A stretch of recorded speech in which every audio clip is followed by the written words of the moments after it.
With record-breaking temperatures and a very limited water supply, the Washington County Water Conservancy District is encouraging residents to do all they can to conserve outdoor water this summer and beyond. One way is to eliminate the need. I think we had a very successful marketing slogan, which is "Get off your lazy grass." And so it was kind of catchy. But again, we have a population that I think understands. They live in a very dry place.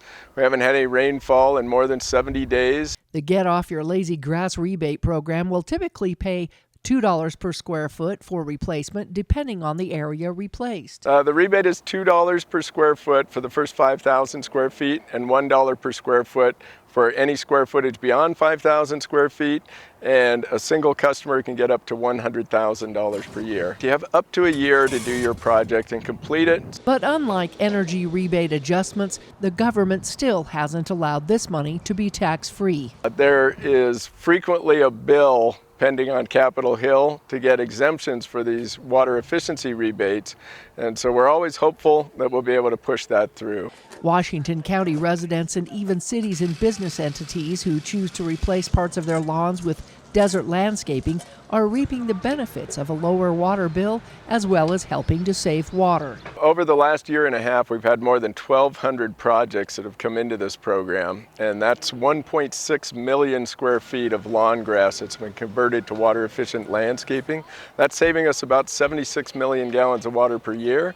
And what's really important about it is it's 76 million gallons this year, next year, and every year into the future in perpetuity. For the most part, our number one client group to be expected would be the residential sector. And following behind them would be the homeowners associations. So HOAs have an awful lot of what we call lazy grass. It's just there to be looked at. People don't play on it. It's often in unusual shapes and locations.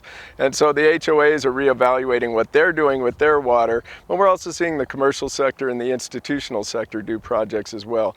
And recycled water is still water being used. Most parks and golf courses fit under this category.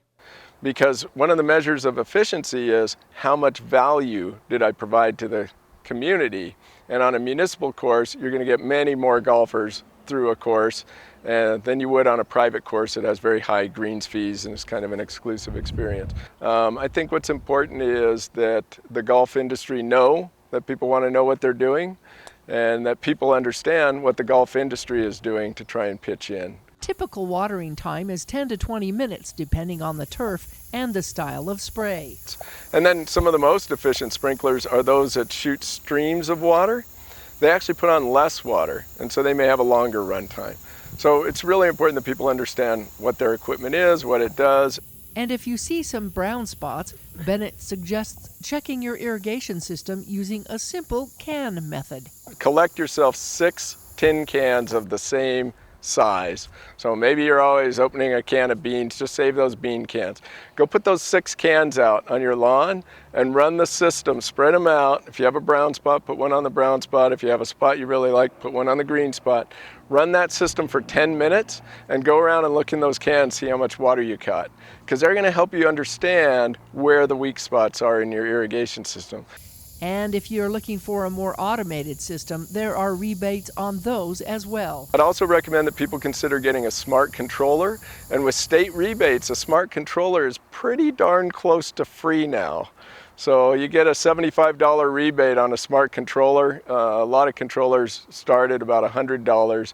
So you're paying very little for the controller. And the smart controller is monitoring the weather and deciding whether it needs to water more or less. And the good thing about that is we're not counting on people to perhaps they turned it up during the heat wave, and then when it cools off again or normalizes, they forget. For more information and tips, go to the WCWCD.gov website or check other websites in arid regions of the country. In Washington County, Melissa Anderson, Community Education News.